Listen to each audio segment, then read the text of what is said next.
Good morning. I want to thank you guys for agreeing to meet with me this morning. I'm Mary Jo Mentzer.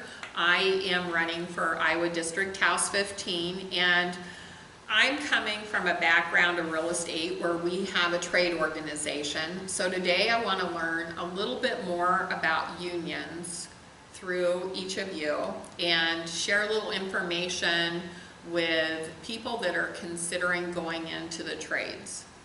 Okay? So today we have Kevin, and Jason with us. So Kevin, I'm going to go ahead and let you introduce yourself and just share a little bit about your background in your trade. Sure. I'm Kevin Wachowski. I'm the training director with the Omaha Joint Electrical Apprenticeship. I became training director in 2016.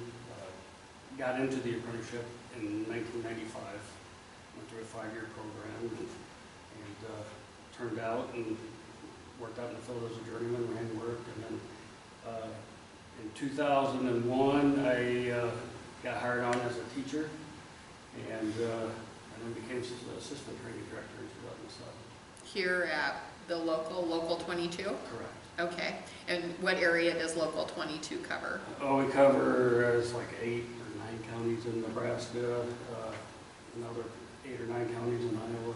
So you cover Southwest Iowa? Southwest Iowa. Okay. Yes. And Kevin? Thank you.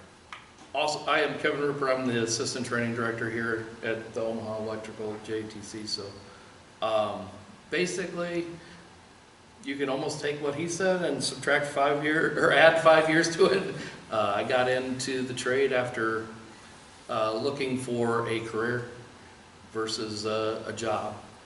Did concrete, did manual labor jobs my whole life, but looked for this. Got in 2000, graduated 2005, started teaching in 2007, and then became an assistant when he became the training director in 2015, 2016. So.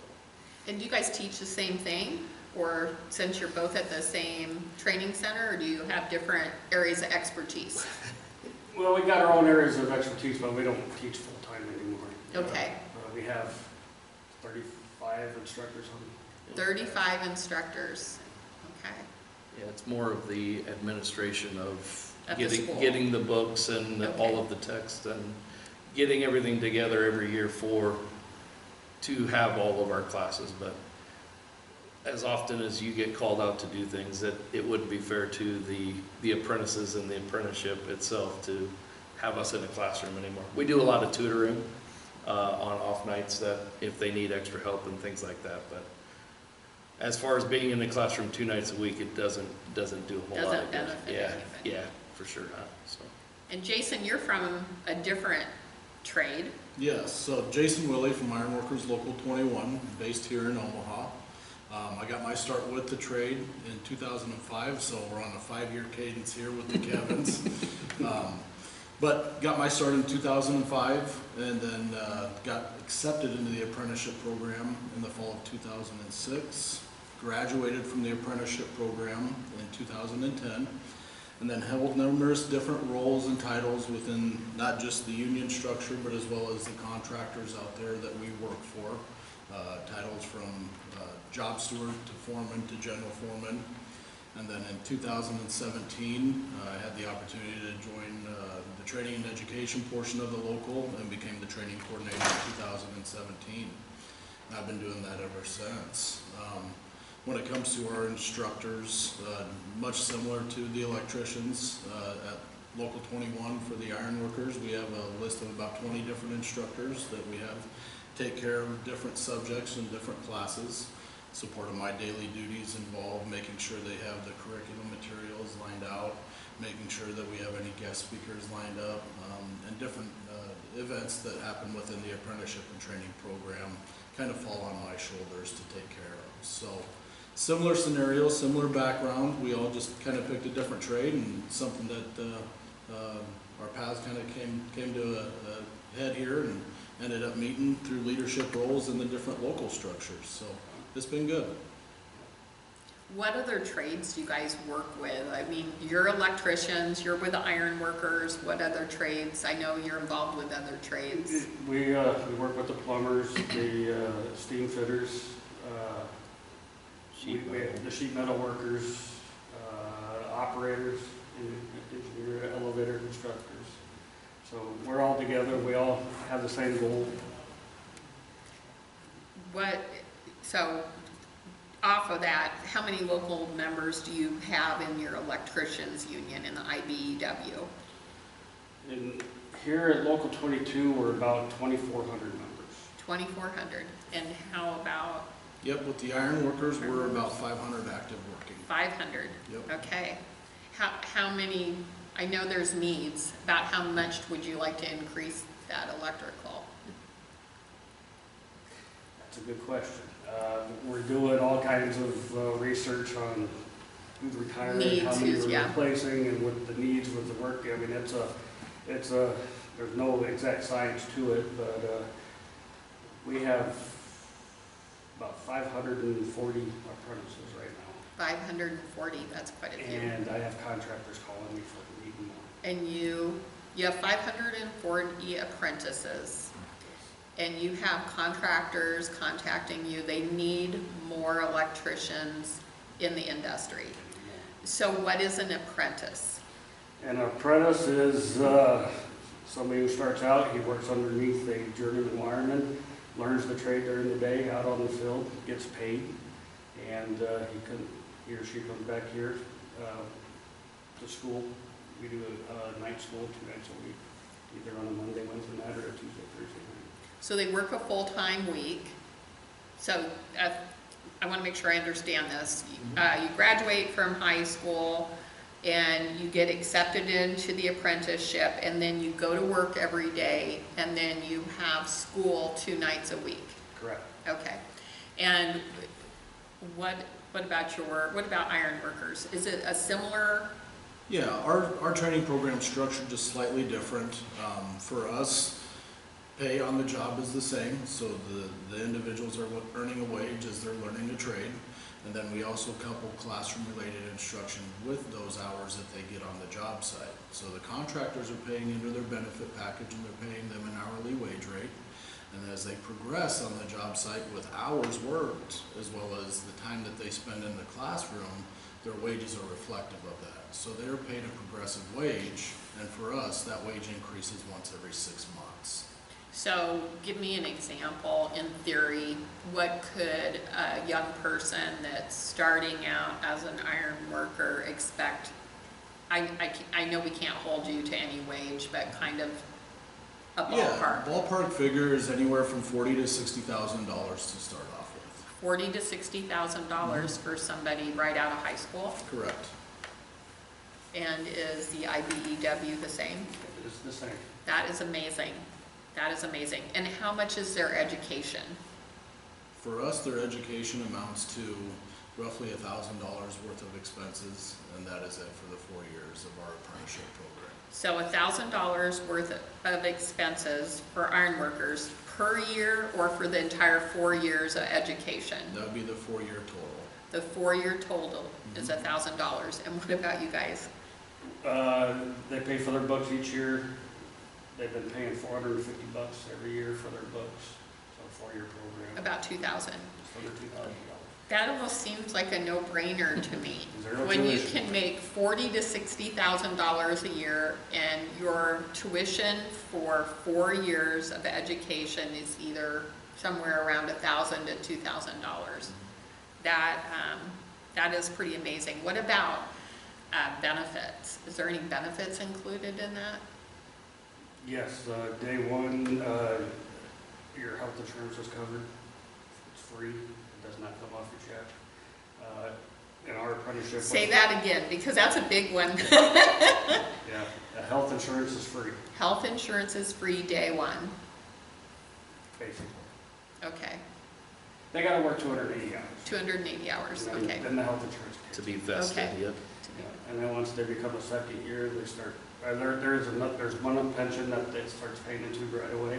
That's also free. And when they become the second year, another pension kicks in, and then when they become third year, their last pension kicks in. So 3 pensions. What is a pension? Because not everybody knows what a pension Not is. everybody knows what a pension is. Yeah, we have two different types of pensions. Two are a defined pension. So when you retire, you get a monthly check for all the hours that you work. Or the other pension that we have is one that gets invested, like a 401k, and you draw that after you retire. So it's in the stock market and in different funds, and you're investing in it while you're working, and then when you turn 65 or however long you want to do this, then you can draw it out when you retire. Okay. And do you guys have health care for your... Absolutely. So we have 3 fringe benefits that every apprentice is eligible for day one when they begin. First benefit is going to be their health coverage, which covers them and any legal dependents that they may be able to claim on their tax return at the end of the year. And then we have 2 forms of retirement savings, a pension as well as an annuity. And all 3 of those benefits are employer contributions. None of those contributions come off of the apprentice's hourly wage rate. Wow, that's pretty impressive. Can you explain to me, you have journeyman or an apprentice. What do they do in your industry? Like kind of a little bit about what a work day looks like. Yeah, for an apprentice, we're a journeyman.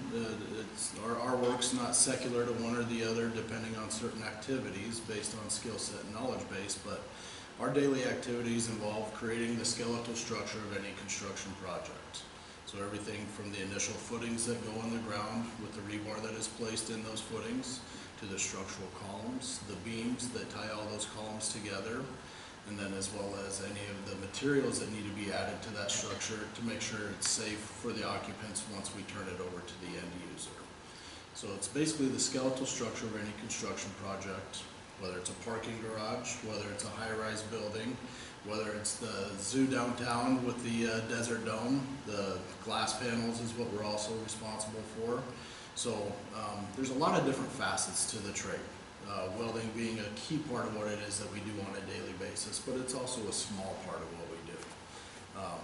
You get everything from having to interpret blueprint drawings, making sure that the building is laid out according to spec and what the architect wants to see and what the customer wants to see.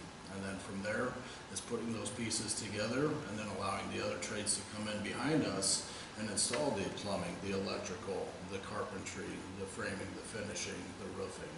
So we are the pace setters for the job, try and get that started off on the right foot, and then allow the rest of the trades to come in behind us and put their little touch of expertise on it. How long is a day like that usually?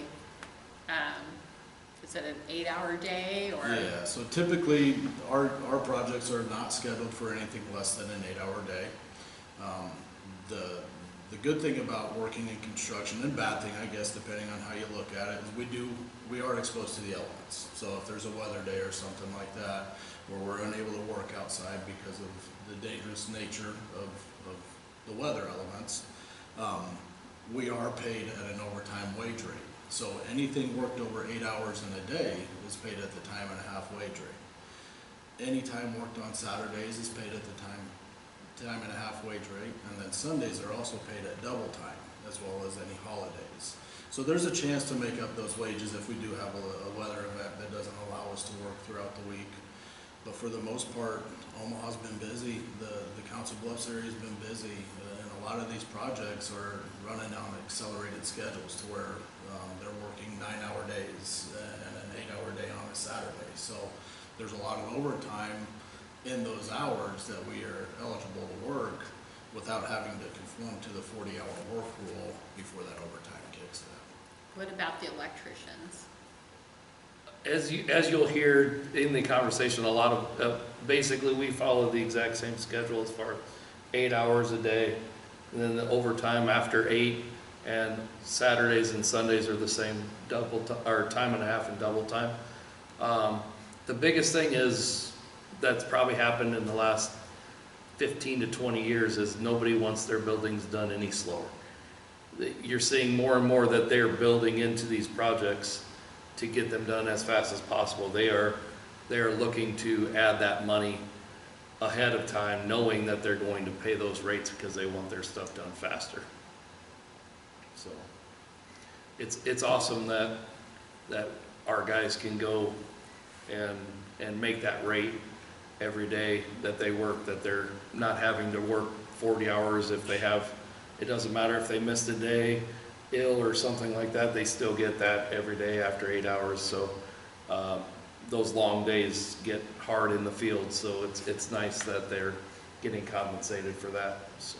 Do you see a shortage of work in the future at all? Like, do you think you'll run out of work in the next 12 months or 5 years, or? It doesn't seem like it, and you know, I remember when I first got in, and people saying back in the Ice Age when we got in, but you know, any ironworking, electrician, plumbing, it used to, and here in the Midwest, it used to be a 9-month out of the year job, and Now not it's anymore. 12, It's 365 days, and you know, technology has really what's made it a year-round job, and that's where I think a lot of people don't realize. You know, we're working 12 months out of the year, out in the elements, because of technology. How's, We can do when can you explain that a little more, the technology piece? Well, just bringing heat into the construction site. You know, when you have open walls, you know, you just got the iron up, you don't have the exterior walls up, and now they can bring heat. And general contractors, the ground was frozen, and they can thaw the ground out now, so they can dig and get footings. They never used to do that before. So I want to ask you guys about, this has been a huge topic across the United States. People talk about it all the time, data centers. Data centers. So first of all, how is that influencing your workload? Because it seems like there's shortages because of the data centers. And it's 100% on the electrical side. When me and Kevin first took over in 2016, we had 220 apprentices. And now I said we're just up to 540, and that's directly because of data centers. And can you explain to people what a data center is? I mean, I'll take that one. Yeah. okay. So data center is basically just an entire building of computer servers. So depending on the company, every time somebody pings their website, every time they go to Facebook and create a Facebook account, every time you Google something, Google has a data center. They are tracking everything like that to give you all of the answers. So all of that data has to go somewhere and then go back out. So they have to have that computing power. So that's why these places are massive. And so all that data that comes in, every time you hit your phone or hit your computer with a Google question, that's hitting a computer and then it's going back out with the answers. So all of that data has to go somewhere. And so they create these places.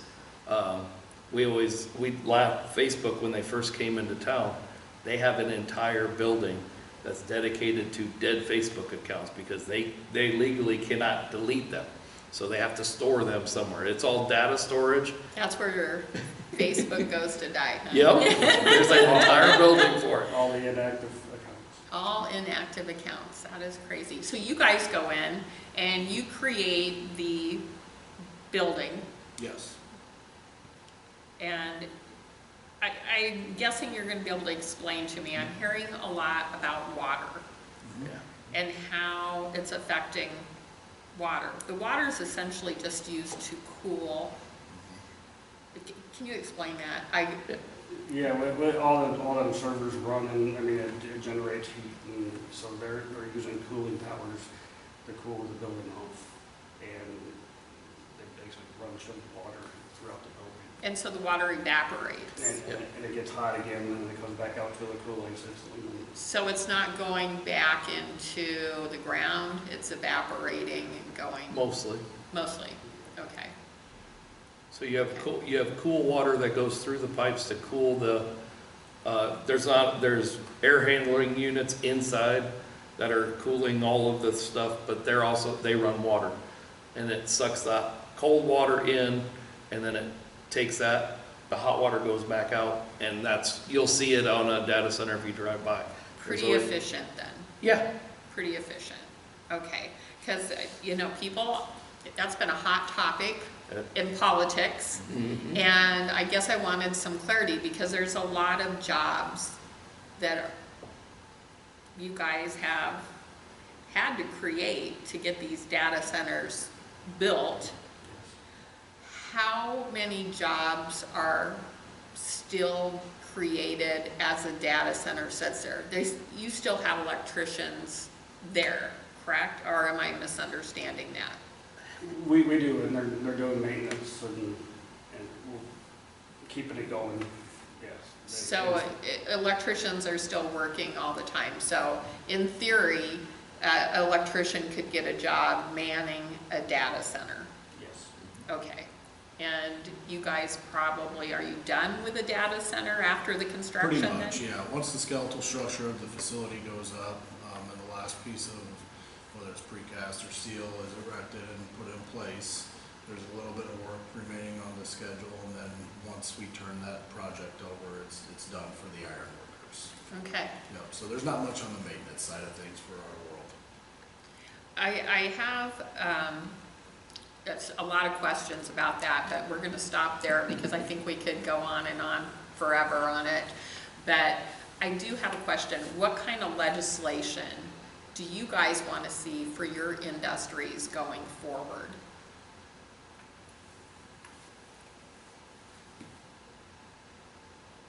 For me specifically, it's just the longevity of the trades, right?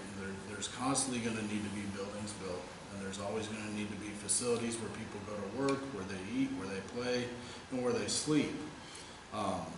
And being able to do that in a mindful and responsible way when it comes to the public's money, right? Because TIF funding is going into a lot of these different projects. Knowing that those projects are being built by skilled craftspeople and understanding that there's certain legislation in place to put those protections where they need to be. Making sure you have individuals working on those jobs with the right certifications. Making sure that you have individuals working on those jobs who have been trained in those specific areas to make sure that we are using the public's dollar with the best interest of the public's dollar in mind. And making sure you have skilled tradespeople on those projects to get that done. In our opinion, I'm not trying to speak for you guys, but in our opinion, it is the best way of doing that. And we know that the time and the effort that we spend on our training programs, and we know that we're not always going to be the cheapest game in town, but we're also going to be the most certified and the most trained and the most capable to get those projects done in the area. So when individuals decide they want to go to work in the trades, and I think you're seeing it across the board for ages right now, you're probably seeing guys in their 30s, women too, in their 30s and 40s still going into the trades because maybe they've gone to college for 4 or 5 years, cannot get a job for whatever they went to school for, and they're coming into the trades now, okay? Is it more beneficial for them to start out at trade school or go directly to work as an apprentice in their respected trade? For us, trade school we are a trade school. So, I mean, for us, if somebody's starting out with zero experience, the metro trade programs and things of that kind of, they're not bad programs, but they are getting charged tuition for that. So somebody starting off fresh versus what we offer with the tuition free is probably the biggest difference. So they're not required to go to trade school. They can just come here and say, I would like information on how to be an electrician. And you guys will walk them through that. Correct. And so their only investment is the $2,000 in the 4 years, more or less, for their books. They start out going to school right away, or not going to school, but going to work, Going to work, and then right. going to school the 2 nights a week. And they get their benefits after 280 hours, and that includes health care, their education, and eventually they become part of 3 pension programs. Am I understanding that? Correct. And what about the iron workers? Is it better for them to go to trade school first, or should they go directly to your program? Apprenticeship program? Yeah, I subscribe to the theory that any education is good education. You're not doing yourself any harm by figuring some things out in life. What we're limited on is our capability to accept everybody that wants to join the Iron Workers Union, right?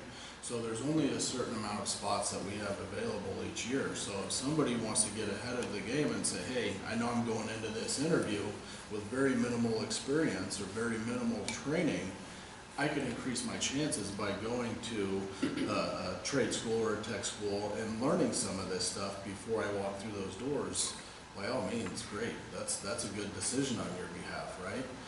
From that point, what we'll do is we'll take those individuals into the program if we have an opportunity, and we will hone those skills in. And we're going to train them to meet our industry needs and really take that blanket education that they received going through the trade school and then really zero in on the things that are going to be most beneficial to them while they pursue a career as an iron worker. So do you see people with like architectural engineering degrees or people that maybe want to do something like that or come into your program? We get all walks of life, college-educated individuals, high school-educated individuals, individuals who have spent some time going through a trade school or a program like at a community college, for example. It just kind of depends on where each individual is in life. There's no one set block of Everybody's people different, that we look for. Yeah. A lot of veterans. A lot of veterans? Yeah, a lot of Okay. veterans will come into the program. I mean, for example, I graduated the apprenticeship program with an individual who decided to apply to get into the Massachusetts Institute of Technology, so MIT out in Boston. Smart guy, super smart, but he just didn't know where he was at that particular time, went through our apprenticeship program, and then was successful, ended up going and getting accepted into MIT out in Boston, and now he's a college professor and doing a couple other things. So That's a there's great success story. He's studying space particles and stuff Oh, like good. that. And so, you know, you just, the type of individuals that we get into the trade come from all walks of life. And sometimes it's the beginning portion of their life, and sometimes they've experienced a few things and they're really ready to settle in and get into something that they know they're going to want to do for the next 30 years until they retire. The sky's the limit then. Yeah. They determine their fate. Yep. They start with you guys, they learn a skill, and then however far they take that skill is entirely up to the individual. Absolutely. And a lot of our contractors that we work for, they went to the apprenticeship. Oh. there's So a they path have their to own become a businesses. business owner. Yeah, Yep. that's interesting. Yeah. That's going to be another conversation. Well, it was such a pleasure meeting with you this morning. I truly enjoyed talking to each of you. I want to thank you so much for your time, and as a candidate of the Iowa House District 15, it would be an honor to represent you and your membership. If there's anything I can do for you moving forward, please reach out to me. Appreciate it. Thank Thank you. you. Thank you. Thank you.